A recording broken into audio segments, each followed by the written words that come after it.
বিএনপির চেয়ারম্যান তারেক রহমান বলেছেন, বিএনপির জনজোয়ারে ভীত হয়ে একটি দল নির্বাচন নিয়ে চক্রান্ত করছে।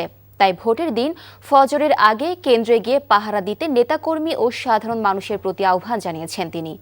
গত মধ্যরাতে নারায়ণগঞ্জের কাঁচপুরে নির্বাচনী জনসভায় এসব কথা বলেন তিনি। রাত 2:15টায় এই জনসভায় বক্তব্য রাখেন বিএনপির চেয়ারম্যান। এর আগে রাত 1টার দিকে কুমিল্লার দাউদকান্দির সমাবেশে বক্তব্য রাখেন তিনি।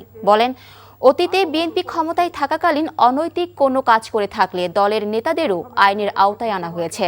তাই অনিয়ম দুর্নীতি করলে কেউ ছাড় পাবে না।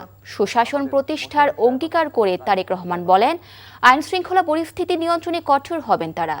রাত 3টার পর গুলশানের বাসায় ফেরেন বিএনপির চেয়ারম্যান।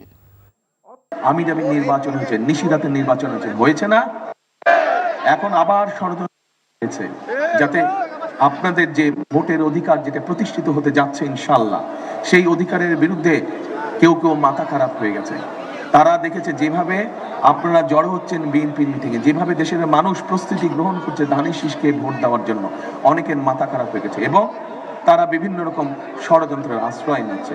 কাজেই আপনাদেরকে 12 তারিখে যেমন সকাল সকাল যেতে হবে, ভোরবেলায় যেতে হবে, একইভাবে ভোটটা দিয়ে শুধু চলে আসলে হবে না, আপনার হিসাব আপনি বুঝে নিয়ে তারপরে আসবেন। পারবেন? আপনি যদি একদিন একটু পরিশ্রম করেন, ইনশাল্লাহ আগামী 5 বছর আমার যে পরিকল্পনার কথাগুলো আপনাদের সামনে তুলে ধরলাম, আমরা পর্যায়ক্রমিকভাবে এই পরিকল্পনাগুলো বাস্তবায়ন করব।